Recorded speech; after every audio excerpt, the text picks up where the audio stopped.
اگه میخواید خفن ببینید تا آخر ویدیو بمون.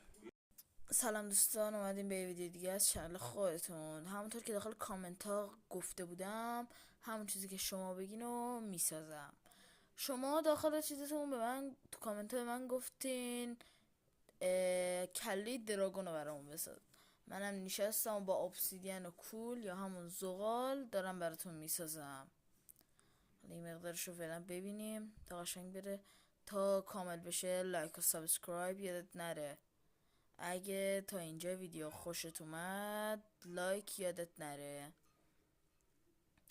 خب تا اینجاش دیگه تقریبا بیشترش آماده شده. سقفشو بپوشونیم که بالای کلش هم آماده میشه اگه سقفش الان آماده شه. خب اینم سرش. حالا بالای سر اندر دراگون یه حالت شاخ ماننده دیگه، اینم اینجوری. حالا جلوی صورتش هم باید بپوشونیم کامل. اینم اینجا. خب حالا باید دهنش اول چششو براش میسازیم. یه پشم بنفش و صورتی داریم، دوتا چشم کیوت شد.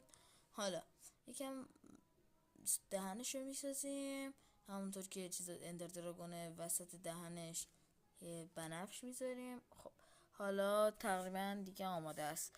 زیرش هم اینجوری آماده شد و اینم دماغش. لایک یادت نره.